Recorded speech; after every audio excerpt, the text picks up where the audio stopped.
메시지 4번의 주제는 자아에 대한 이상입니다. 앞선 메시지들인 그리스도와 그분의 몸인 교회에 대한 이상처럼 이번 메시지가 우리를 격려하고 자극하는 주제가 아니라고 우리는 생각할지 모르지만 이번 메시지는 우리에게 너무나 필요한 이상입니다. 그리스도와 그분의 몸인 교회에 대한 이상은 하늘에 속한 이상의 중심이며 주된 내용입니다. 그러나 이러한 이상들이 우리 존재 안에 조성되려면 지금 우리가 볼 자아에 대한 이상이 반드시 필요합니다. 우리는 하나님으로부터 오는 긍정적인 면의 이상을 보아야 할 뿐만 아니라 이에 상응하는 부정적인 면의 이상, 특별히 우리의 자아에 대해 반드시 보아야 합니다. 그렇게 할 때 우리 안에는 내적인 책망이 있게 될 것이고 우리를 좌절시켜서 우리로 하여금 하늘에 속한 이상을 보지 못하게 하는 것들을 미워하며 이것들을 처리하게 할 것입니다. 지금 우리가 말하고 있는 것은 이상입니다. 우리는 다만 어떤 지식에 대해 말하고 있는 것이 아닙니다. 일반적인 지식은 사람을 자랑하게 하고 자신감을 가지게 하지만 이상은 우리를 절개 만들 것이고 우리를 겸손하게 만들 것입니다. 주님의 회복 안에서 우리가 전진하기 위해서 필요한 것은 이러한 일반적인 자아에 대한 지식이 아니라 우리를 책망하고 관통하는 이상입니다.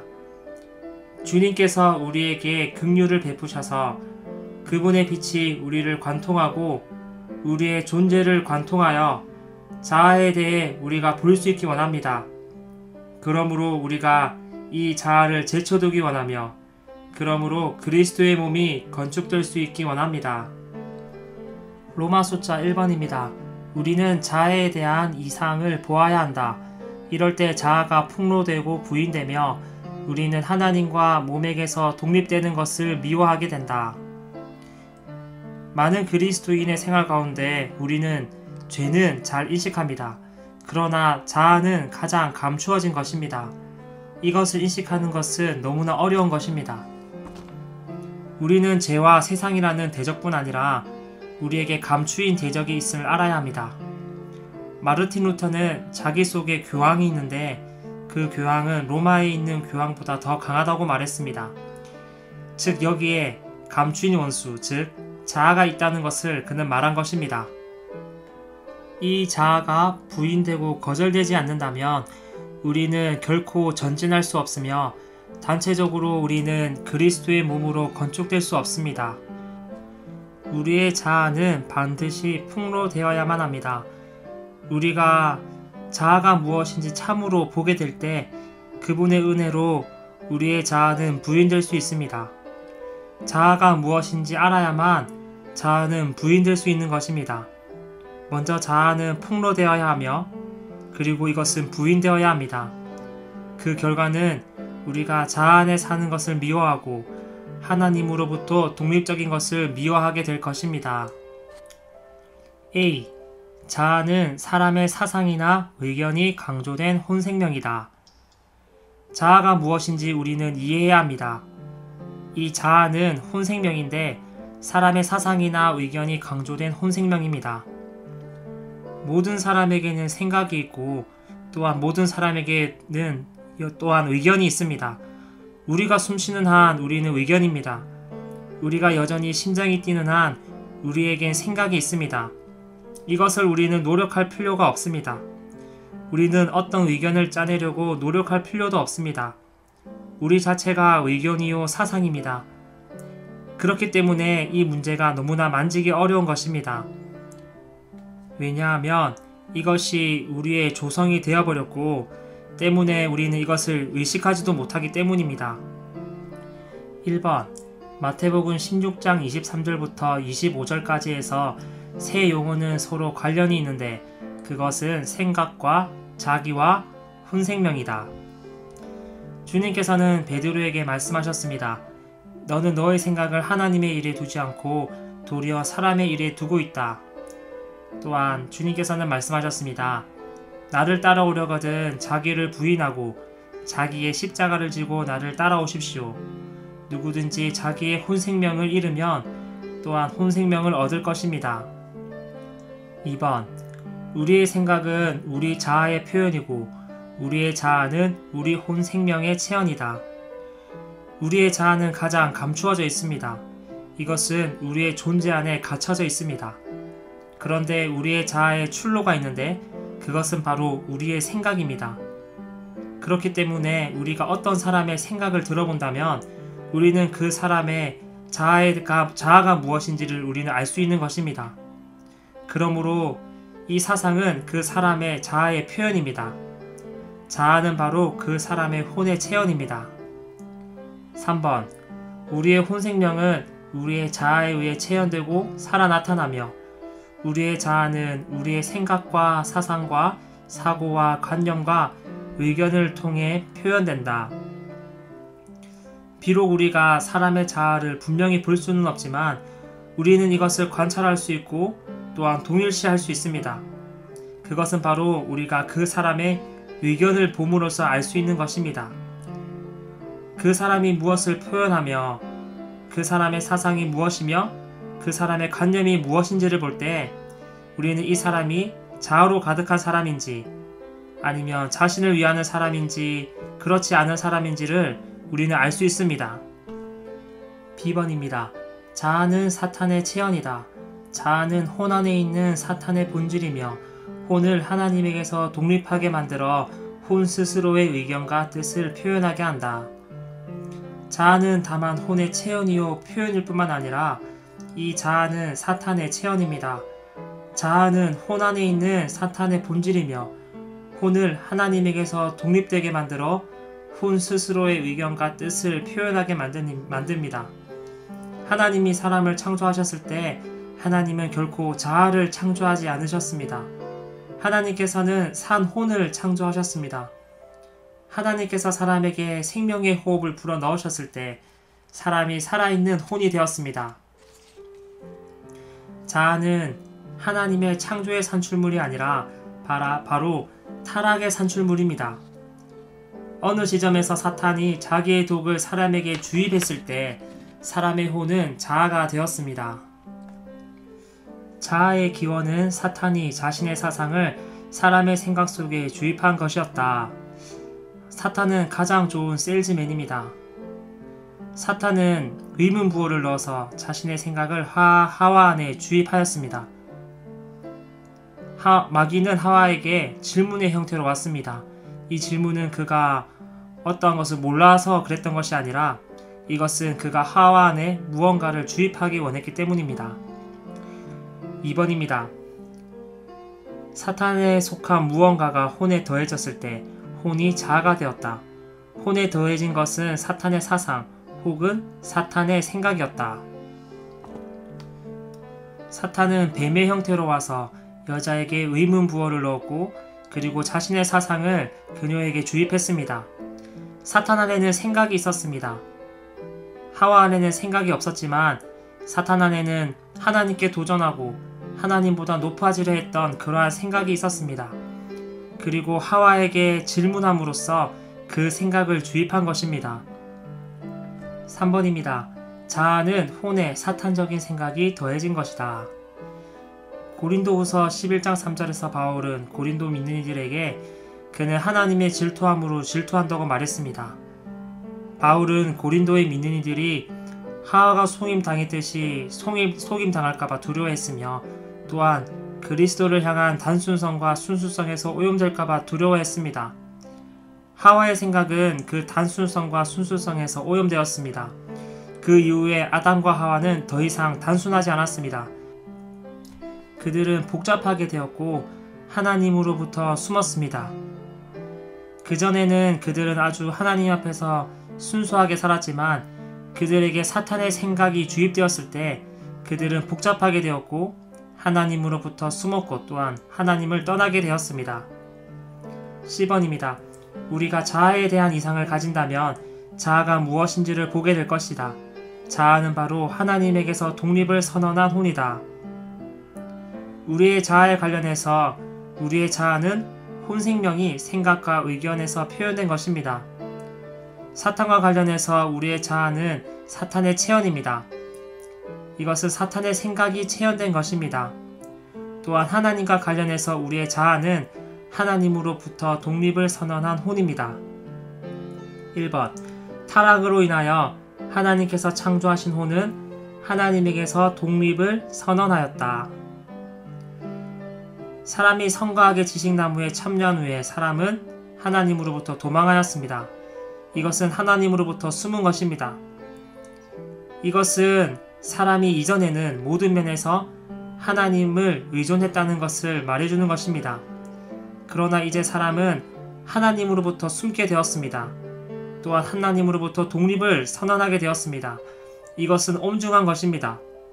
우리가 우리의 생각과 관념을 표현할 뿐만 아니라 이렇게 할 때 그 결과는 우리가 하나님으로부터 분리되고 독립을 선언하는 것입니다. 사탄의 질문을 통하여 사람과 하나님 사이에는 간격이 생기게 되었던 것입니다. A번. 사람은 사탄의 사고와 사상을 자신의 혼 안으로 받아들였고 그 결과 혼은 하나님에게서 독립한 자아가 되었다. B번. 혼은 특별히 의견과 뜻에서 하나님에게서 독립적이다. 1번. 자아는 혼 안에 사탄에게 속한 것이 의견을 통해 표현된 것이다. 2번. 우리는 하나님에게서 독립적이기 때문에 자아의 화신과 나타남이 의견들을 갖고 있다. 우리가 하나님에게서 독립적일수록 자아의 나타남인 의견들을 더 많이 갖는다. 자아 안에 살지 않는 사람은 없습니다. 그들의 생각과 관념을 표현하지 않는 사람도 없습니다. 참되게 모든 것에서 하나님을 의존하는 사람이 어디에 있습니까? 그러나 주님을 찬양합니다. 여기에 한 사람이 계셨는데 그분은 바로 주 예수 그리스도이셨습니다. 요한복음 6장에서 주 예수님께서는 내가 아버지로 말미암아 사는 것 같이 라고 말씀하셨습니다. 그분께서 하는 모든 행함에서 그분께서는 아버지를 위할 뿐만 아니라 아버지로 말미암아 하셨습니다. 그분은 사람들에게 말씀하셨습니다. 나는 어떠한 것도 스스로 할 수 없다. 또한 내가 무엇을 하든지 아버지께서 하라고 하신 것이고 내가 하는 말도 아버지의 말씀이다. 나는 나의 아버지의 영광을 구하러 온 것이다. 그분은 그 어떤 사람보다도 더 자격을 갖추었습니다.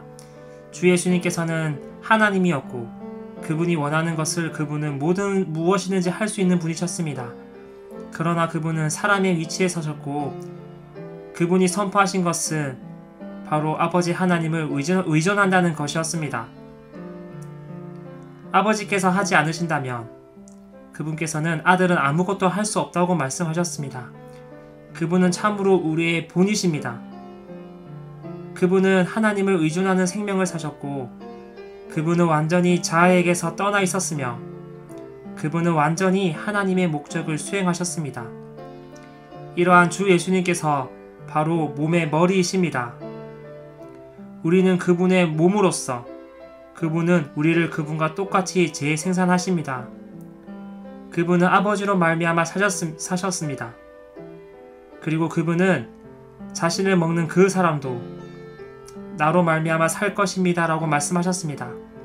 날마다 우리가 예수님을 먹을 때 우리는 그분을 의존하며 그분으로 말미암아 살게 될 것입니다. 때때로 우리는 반복해서 무언가를 하게 될 때 우리는 어떤 것을 할 수 있다고 생각하게 됩니다.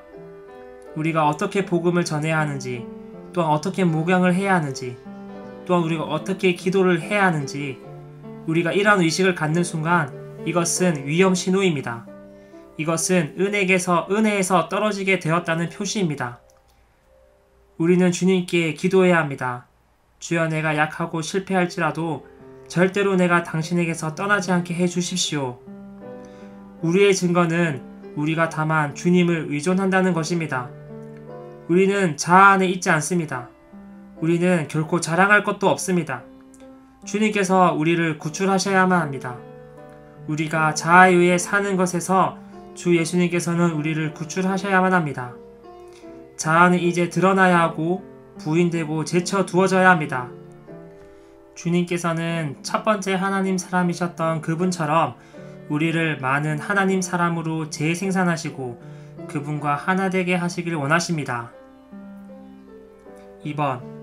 우리는 하나님을 의지하지 않고 스스로 무언가를 할 때마다 자아 안에 있게 된다. 빌립보서 3장 3절에서 바울은 우리는 할례받은 자로서 육체를 신뢰하지 않고 영 안에서 성인다고 말합니다. 우리는 자아를 신뢰하거나 의지하지 않습니다. 실제로 우리가 주님 안에서 더 자라면 자랄수록 우리는 그분을 더 알면 알수록 우리는 우리가 더 약해졌다는 것을 느끼게 될 것입니다. 그리고 우리는 주님이 더 필요하다는 것을 느끼게 될 것입니다. 3번입니다. 몸에게서 독립하는 것은 하나님에게서 독립하는 것과 똑같다. 지금까지 우리가 본 것은 자아입니다. 즉 우리의 혼생명이 하나님으로부터 독립을 선언한 것입니다. 하나님에게서 독립한다는 것은 우리가 몸에게서 독립하는 것과 똑같은 것입니다.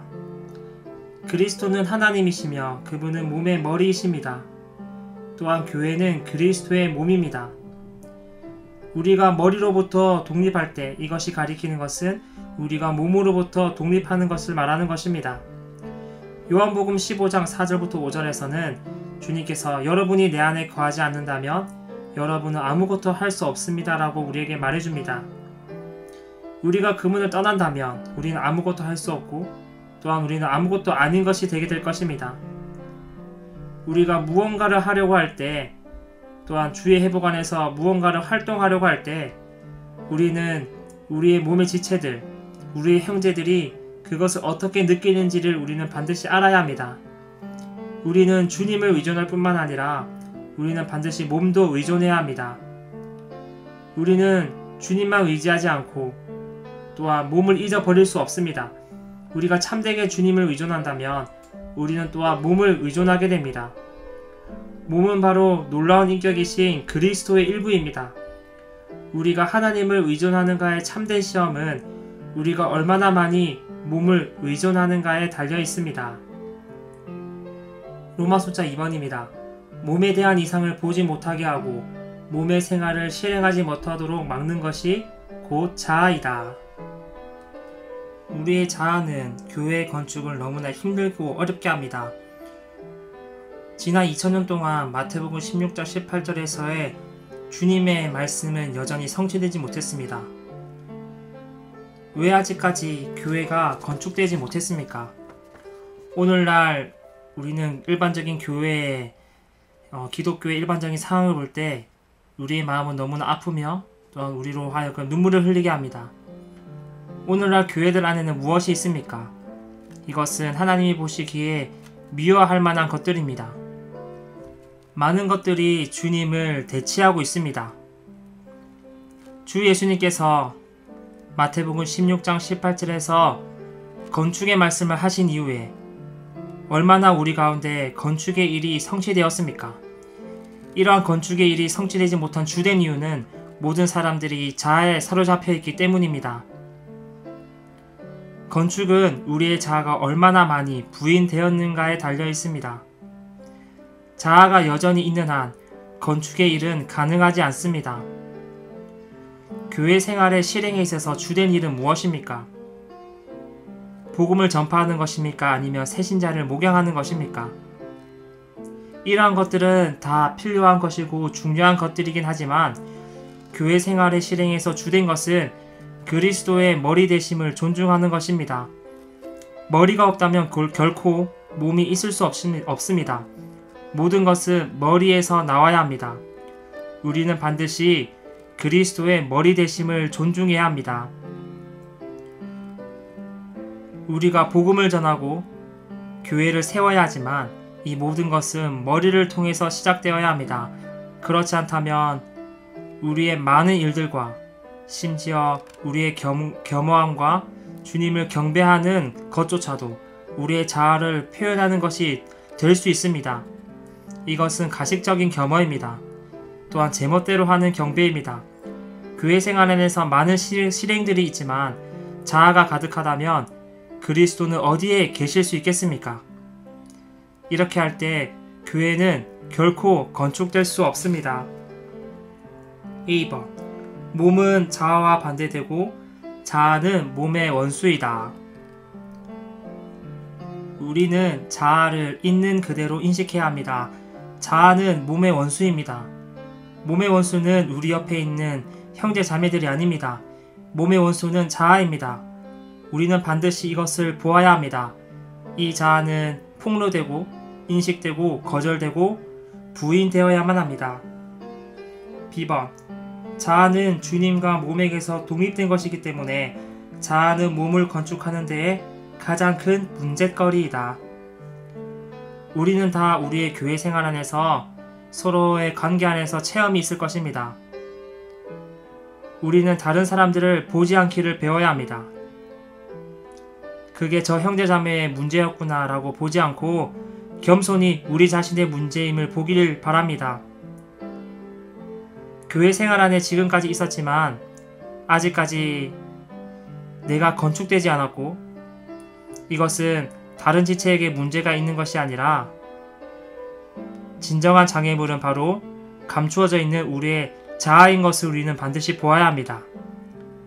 이 자아가 가장 큰 원수이고 몸의 건축의 가장 큰 원수입니다. 우리에게 자아가 있을 때 우리에게는 몸이 없고 우리에게 몸이 있을 때 우리에게는 자아가 없습니다. 이것이 우리 존재 안에 견고히 세워질 때까지 우리는 반드시 기도해야 합니다.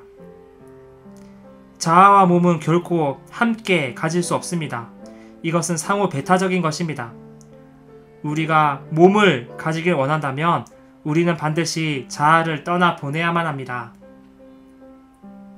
C번. 우리는 우리 자신을 부인하고 우리 자신을 몸과 동일시해야 한다. 우리가 이렇게 한다면 우리가 사는 생활은 완전히 몸의 생활일 것이고 주님은 그분의 몸의 표현을 얻으실 것이다. D번. 몸이 건축되기 위해서 독립된 혼인 자아는 반드시 유죄 판결받고 부인되며 거절되고 벌어져야 한다. 로마 숫자 3번입니다. 우리는 자아를 부인하고 자신의 십자가를 지며 주님을 따라야 한다. 이것은 이 세 가지는 분리된 것이 아니라 똑같은 체험의 세 가지 단계입니다. 자아를 부인하는 것은 먼저 우리로 요구하는 것이 있는데 그것은 우리가 확실히 그리스도와 함께 십자가에 못 박힌 사실을 인식하는 것입니다. 그분이 십자가에서 죽으실 때 그분은 그분 혼자 죽으신 것이 아니라 우리도 함께 그분과 함께 그곳에서 죽었습니다. 갈라디아서 2장 20절에서 우리는 그리스도와 함께 십자가에 못 박혔다라고 말합니다. 이것은 2000년 전에 성취된 명백한 사실입니다. 이 영광스러운 성취로 인해 주님을 찬양합니다. 우리가 무언가를 부인하려면 확실한 사실을 알아야 합니다. 이 사실은 우리가 그리스도와 함께 십자가에 못 박혔다는 것입니다. 우리에게 확신이 없다면 우리는 어떠한 것을 부인하기 어렵습니다. 우리는 이 사실을 인식하고 이 사실을 보고 이 사실을 인정하고 받아들이고 이 사실 위에 서야 합니다. 이 사실과 함께 설 때 우리는 기꺼이 자아를 부인하려 할 것입니다. 또한 우리는 십자가를 져야만 합니다. 십자가를 지는 것이 무엇입니까? 그분은 그분의 온 일생 동안 십자가를 지고 계셨습니다. 또한 그분은 고난받으시고 십자가를 지셨고 그분은 마지막에 십자가에 못 박히셨습니다. 그분이 십자가에 못 박히셨을 때 우리를 그분과 함께 하도록 이끄셨고 그분과 함께 우리도 십자가에 못 박혔습니다. 이제 우리는 십자가를 지는 생활을 삽니다. 이것은 그분의 죽음 아래 머무는 것입니다. 이것은 그분의 죽음의 그림자 아래 머무는 것입니다. 바울은 골로새서 3장 10절에서 우리가 그분을 알고 그분의 죽음과 부활의 능력을 알고 또한 그분의 죽음을 본받으라고 우리에게 말하고 있습니다. 그리스도의 죽음과 같은 형상을 이루는 것이 무엇입니까? 그리스도의 죽음은 틀과 같습니다. 그 죽음 아래 우리가 넣어졌고 우리가 그 안에 머물고 우리는 그리스도의 죽음과 같은 형상을 이루게 됩니다. 십자가를 지는 것은 다만 우리가 고난당하는 것이 아닙니다. 이것이 많은 그리스도인의 잘못된 관념입니다. 십자가의 목적은 우리가 고난받는 것이 아니라 십자가의 목적은 우리를 죽이고 종결시키는 것입니다. 모든 참된 십자가를 짊어지는 것에는 즐거움이 있습니다. 언제든지 우리가 우리의 이를 갈거나 자신을 연민하는 것이 있다면 우리가 여전히 살아있다는 것이고 십자가를 지지 않는다는 증거입니다. 우리는 그분의 죽음의 틀 안에 머물러서 그분의 죽음의 틀과 같은 형상을 이루어야 합니다. 그리고 우리가 그분의 죽음의 틀 안에 머문 후에 우리는 그분을 따라야 합니다. 오늘날 부활 안에서 그리스도는 생명 주시는 영이십니다. 그분은 우리의 영 안에 계십니다. 오늘날 우리는 외적으로 그분을 따르는 것이 아닙니다. 그분께서는 우리의 영 안에 계시고 그렇기 때문에 우리가 있는 그곳에 그분 또한 계십니다. 우리는 어디에 있든지 우리의 영 안에서 그분을 따를 수 있습니다. A번. 어떤 사람이 자신을 지나치게 관심하는 것은 자아를 사랑하는 것이고 언제나 자신을 바라보고 자신에 대해 생각하며 자신을 중히 여기는 것이다. 주님의 긍휼로 우리는 배워야 합니다. 우리는 우리 자신을 사랑하지 않는 것을 배워야 합니다. 심지어 영적인 사람이 되는 것도 자신 안에서 그렇게 될 수 있습니다. 우리가 지나치게 자신의 영적인 상태를 관심하는 것도 자아를 돌보는 것입니다. 우리는 주님을 사랑해야 하지만 이것은 우리 자신을 위해서가 아닙니다. 또한 우리가 주님께 유용한 봉사자가 되거나 강력한 전파자가 되기 위해서도 아닙니다. 다만 주님 자신을 위해서입니다. 우리의 눈을 돌이켜서 우리 자신을 보는 것에서 다만 주님을 바라보는 것으로 전환하기 원합니다. B번. 자아를 부인하는 것은 우리의 자아에 대해 잊어버리고 우리의 혼생명을 잃는 것이다. 혼생명을 잃는 것이 자아를 부인하는 것의 실제이다. C번. 우리는 어떻게 자아를 부인하는지, 곧 어떻게 자아를 처리하는지를 알아야 한다. 1번. 우리는 우리의 옛사람이 그리스도와 함께 십자가에 못 박혔다는 계시를 받아야 한다. 우리의 옛사람은 그리스도와 함께 십자가에 못 박혔습니다. 이것은 명백한 사실입니다. 우리가 자아를 부인하는 첫 번째 단계는 이 계시를 보는 것입니다. 2번. 이러한 계시를 본 후 우리는 이 사실을 인식하고 받아들여야 한다. 우리는 인식하고 받아들여야 합니다. 우리는 주님, 저는 당신과 함께 십자가에 못 박혔습니다 라고 우리는 말해야 합니다. 그리스도께서 우리를 위해서 이 사실을 이미 성취하셨습니다. 우리는 이것을 인식하고 받아들이기만 하면 되는 것입니다. 3번. 우리는 그리스도께서 성취하셨고 우리가 인식하고 있는 그리스도의 죽음을 우리 자신에게 적용해야 한다. 이것이 바로 십자가를 지는 것의 정확한 의미이다. 우리는 계시를 보고 그 사실을 받아들이고 그것을 우리 자신에게 적용해야 합니다. A번. 이렇게 적용하는 것은 반드시 그 영 안에서 수행되어야 한다. 오직 영에 의해서만 우리는 몸의 행실을 죽음에 넘길 수 있습니다. 오직 영의 능력으로서만 우리의 자아는 부인될 수 있고 제쳐질 수 있습니다. 우리가 영 안에서 살고 행할 때 그분은 그분의 죽음을 우리에게 적용하십니다. 우리는 결심할 필요가 없습니다. 다만 영 안에 들어가 그 영을 적용하면 되는 것입니다. 그 영은 최고의 항생제입니다. 그 영은 어떻게 우리의 교만과 야심을 죽이는지를 가장 잘 알고 있습니다. 우리는 우리의 자아가 얼마나 추한지를 모릅니다. 그러나 주님은 그것을 알고 계십니다.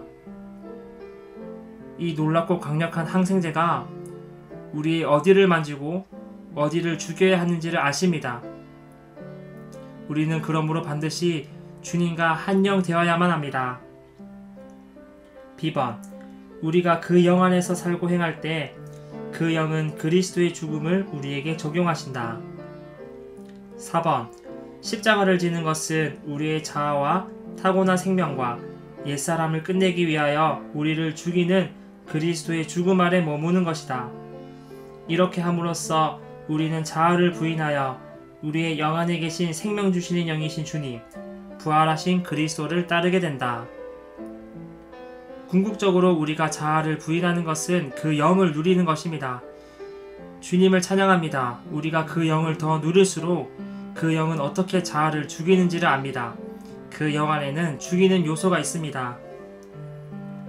로마 숫자 4번입니다. 우리가 한 세 사람의 생활인 교회 생활을 위해 자아를 부인하고 그리스도를 우리의 인격으로 취하는 것은 매우 중요한 일이다. 하나님의 영원하고 위대한 목적의 성취는 그분께서 그분의 장성한 단체적인 사람, 세 사람을 얻으시는 것입니다. 에베소서 2장 15절에서 이 세 사람은 인격입니다. 이 사람은 그분의 신부가 될 것이고 새 예루살렘으로 완결될 것입니다. 우리가 자아를 보고 자아를 부인하는 것을 말할 때 우리가 말하는 것은 종교적인 실행을 말하는 것이 아닙니다. 우리가 말하는 것은 다만 종교적이고 우리 자신을 위해 처리하는 것이 아닙니다. 이것은 그분의 위대한 목적인 단체적인 장성한 사람을 얻기 위한 것입니다. 이 세 사람 안에는 유대인이나 이방인이나 할례자나 야만인이나 중국인이나 한국인이 결코 있을 수 없습니다. 오직 그리스도께서 모든 것이시며 모든 것 안에 계십니다. 그러므로 우리의 모든 인격들은 사라져야 하고 옛사람은 제쳐져야 합니다. 그럴 때 새 사람, 단체적인 그리스도가 있을 것입니다. 2번. 한 세 사람 안에는 오직 한 인격, 곧 그리스도만 계신다. 여기에 많은 사람들이 있지만 오직 한 인격만이 있습니다. 그리스도만이 한 인격이십니다. 중국인들은 다 부인되어야 하고 미국인들의 생활 방식도 부인되어야 합니다. 우리는 모두 그리스도를 우리의 인격으로 취해야 합니다. B번. 우리의 영이 속사람이고 이 속사람의 인격이 그리스도라는 것을 아는 것은 매우 중요하다. 그분은 이제 우리의 영 안에 계십니다. 우리의 영은 이제 속사람입니다. 그리고 그 안에 인격이 있습니다. 그리스도는 우리의 영 안에 계신 인격이십니다. 이제 우리의 영 안에 새로운 인격이 있습니다. 우리는 우리의 자아, 우리의 인격을 부인하고 우리의 새 인격에 의해 살아야 합니다. 우리는 우리의 옛사람을 벗어버리고 반드시 새 사람을 입어야 합니다. 10번. 이 세 사람의 생활인 교회 생활을 위해서 우리는 반드시 우리의 옛 인격을 거절하고 우리의 새 인격이신 그리스도에 의해 살아야 한다. D번. 우리에게는 우리 자신을 주님께 넘겨드리고 우리의 인격을 그분께 굴복시키는 절대적인 헌신이 필요하다. 이럴 때 그분은 우리의 인격이 되실 수 있다. 우리의 헌신은 그리스도를 우리의 인격으로 취하는 것이다. 우리가 주님과 함께 십자가에 못 박혔습니다. 자아를 부인하는 것은 다만 어떤 종교적인 실행이 아닙니다. 이것은 어떤 금욕주의적인 실행이 아닙니다. 오직 우리가 자아를 부인하는 것은 한 세 사람을 위한 것입니다. 그럴 때 우리는 그리스도를 입어서 그분의 영원한 목적을 성취할 수 있게 되는 것입니다. 우리는 하나님의 위대한 목적의 성취를 위해 이곳에 있습니다. 이 자아의 문제가 우리에게 이상이 되기 원하고 우리의 존재의 깊이 안에 관통되어서 주님께서 장애 없는 길을 얻으시고 회복 안에서 전진하셔서 그분의 몸이 건축되고 한 세 사람으로 완결하시기를 원합니다. 주님을 찬양합니다.